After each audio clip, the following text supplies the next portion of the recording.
ग्वालियर चंबल अंचल में शासकीय शिक्षकों द्वारा अपनी पुरानी पेंशन बहाल के लिए गालब सभागार में एक वृद्ध संगोष्ठी का आयोजन किया गया, जिस संगोष्ठी में वर्तमान मध्य प्रदेश शासन भारत सिंह कुशवाहा, पूर्व मध्य प्रदेश शासन मंत्री इमरती देवी और भांडेर विधायक घनश्याम पनोरिया और आज़ाद अध्यापक शिक्षक संघ के प्रदेश अध्यक्ष भरत भाई ने मंच की शोभा बनाई।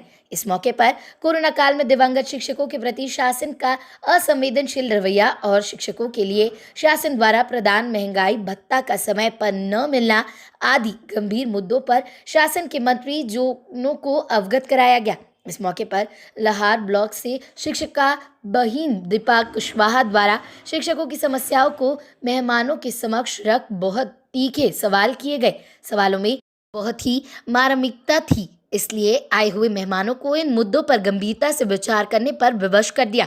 कार्यक्रम को संबोधित करते हुए मध्य प्रदेश शासन के वर्तमान और पूर्व मंत्री एवं विधायक ने कहा कि वर्तमान में भारत में एक मात्र शिवराज सिंह ऐसे यशस्वी मुख्यमंत्री है जो अपने प्रदेश के प्रत्येक नागरिक के लिए संवेदनशील और गंभीर रहते हैं। इसलिए तो वह हमेशा ऐसे निर्णय लेते हैं जो चाहे शासकीय कर्मचारी हो या आम जनता, उनके लिए लाभदायक रहते हैं। इस ग्वालियर चंबल अंचल में शासकीय शिक्षकों द्वारा अपनी पुरानी पेंशन बहाल के लिए गालब सभागार में एक वृद्ध संगोष्ठी में संभागीय अध्यक्ष राजेश राजावत और प्रदेश संगठन के दायित्व संभाल रहे कल्याण कौरव और ग्वालियर जिला अध्यक्ष सरिता शर्मा और भिंड जिला अध्यक्ष आनंद भदौरिया ने कार्यक्रम को सफल बनाने के लिए विगत कई माह से मेहनत कर कार्यक्रम को सफल बनाने में अपनी महती भूमिका निभाई। इस मौके पर लहार से शिक्षक साथियों ने कार्यक्रम में बढ़ चढ़ कर भाग लिया, जिसमें राजनारायण दोहरे, राजकुमार कौरव, सुरेंद्र गौर, कमलेश झा, अनिल श्रीवास्तव, जगदीश रजक द्वारा लहर के ब्लॉक समन्वयक अधिकारी के शैलेंद्र सिंह कुशवाहा के नेतृत्व में कार्यक्रम में ग्वालियर चंबल संभाग के शिक्षक साथियों को सारी व्यवस्थाओं के लिए अपना अमूल्य योगदान देकर प्रदेश पदाधिकारी के साथ साथ अंचल के शिक्षकों को हृदय से सम्मानित प्राप्त किया गया और आए शिक्षकों ने हृदय से उन्हें इस कार्य के लिए अपना धन्यवाद प्रेषित किया। भिंड से पीयूष बिरथरिया की रिपोर्ट।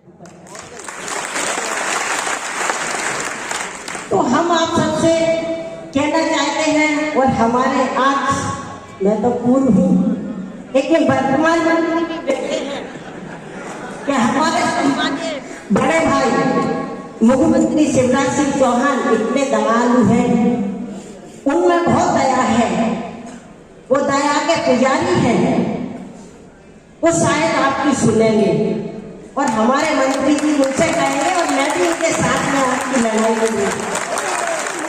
या किसी के मन में भी विचार होगा बाहर के जो भी है कि पेंशन क्यों जरूरी, तो मैं आपको बता दूं कि भैया आप ऐसे टकसाल हमें कहते हैं, ऐसा राष्ट्र निर्माता हमें कहते हैं, तो हमारा भविष्य अंधकार में क्यों?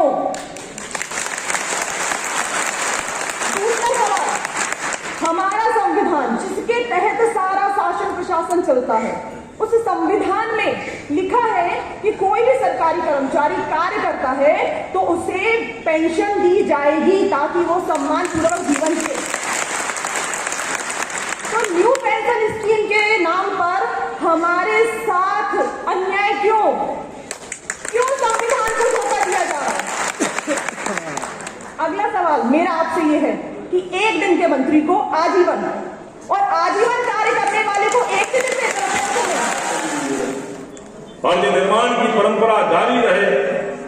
आपको कहीं कोई सोच संकोच ना हो, मध्य प्रदेश की सरकार आपके सामने हमेशा खड़ी हुई है और ऐसे कार्यक्रम में आपने आज भारत सिंह कुशवाहा जी को बुलाया है। भारत सिंह कुशवाहा जी, मैं बिल्कुल निवेदन पूर्वक कहता हूं, अगर आज कोई मध्य प्रदेश में कैबिनेट में मुख्यमंत्री का खास कोई आदमी है तो भारत सिंह कुशवाहा। भारत सिंह कुशवाहा जी को भी जिम्मेदारी दी गई थी, ये जो पृथ्वीपुर की सीट थी उसके बारे में बड़ी रोमांचक जीत वहां उनके नेतृत्व में हुई है और मुख्यमंत्री जी का उनके पर विश्वास बढ़ा है। और इसलिए मैं भी निवेदन करता हूं शिक्षक का बेटा होने के नाते कि भारत सिंह जी, ये अपेक्षा आपसे ये शिक्षक संघ कर रहा है, अध्यापक संघ कर रहा है और वास्तव में जो अभी पटेल साहब ने जो गुणा भाग बताए है ना, उससे उनको भी समझ में आ रही थी। लेकिन मैं निवेदन करना चाहता हूं मध्य प्रदेश की सरकार आज मनोकामना यात्रा है, वो पुरानी पेंशन बहाली के संबंध में है। तो जनप्रतिनिधियों की उपस्थिति में अध्यापक शिक्षक संवर्ग के जो दिवंगत साथी हमारे विगत वर्षों में दिवंगत हो गए हैं, उनके आश्रितों को पेंशन नहीं मिल रही है, उनके आश्रितों को अनुकंपा नियुक्ति नहीं मिल रही है। जो हमारे सेवानिवृत्त हो चुके हैं शिक्षक, उनको पेंशन जो है 500,000 रुपये मिल रही है। इसलिए हम जनप्रतिनिधियों, सरकार के जनप्रतिनिधियों के सामने हम इनकी पीड़ा रखने के लिए ये कार्यक्रम शिक्षक संगोष्ठी आयोजित की गई है। ये मुख्यतः जी कौन-कौन रहेगा? आपकी यात्रा कहाँ से कहाँ तक जाएगी? ये हर छुट्टी के दिन रहती है, अवकाश के दिन पर रहती है। तो अब इसके बाद में हमारी यात्रा जो है भोज रायसेन जाएगी और उसके बाद में 25 तारीख को भोपाल, राजधानी भोपाल जाएगी। ऐसे मुख्यमंत्री हैं, उन्होंने हमेशा समस्याओं को टालने का काम नहीं किया, समस्याओं का निराकरण करने का काम किया। समस्याएं अगर पैदा उत्पन्न की थी तो कांग्रेस ने की थी। 2003 के पहले को हम जाएं, इन शिक्षकों की भर्ती कर्मी के रूप में हुई, किसी को 500 रुपये वेतन, किसी को 1500, किसी को 2500। एक मजाक सा बना दिया था कांग्रेस ने।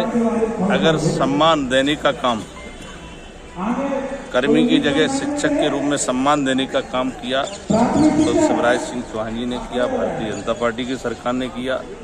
6वां 7वां वेतनमान भी लागू किया। इस प्रकार से उनकी जो भी समस्याओं का निराकरण अगर हुआ है तो शिवराज जी के नेतृत्व में, शिवराज जी की सरकार ने किया है। इसलिए सबको, जैसा मैंने कहा, उम्मीद अपने से ही होती है। शिवराज जी को सब लोग दिल से मानते हैं। उन्होंने अपनी बात को रखने के लिए ये संगोष्ठी रखी थी और निश्चित रूप से मुझे पूर्ण भरोसा है कि प्रदेश के साथ साथ शिवराज जी का जो प्रयास रहता है कि कोई भी समाज, कोई भी वर्ग, कोई भी संगठन उनकी तरफ से निराश न हो, ऐसा माननीय मुख्यमंत्री जी का हमेशा सोच रहता है और उस पर वो काम भी करते हैं। तो इनकी जो भी समस्याएं, जो भी मांग है, पेंशन की, अन्य चीज़ें, वो मैं भी माननीय मुख्यमंत्री जी के संज्ञान में लाने का काम करूँगा और उम्मीद है कि धीरे धीरे उनकी मांगों पर विचार होगा और होना।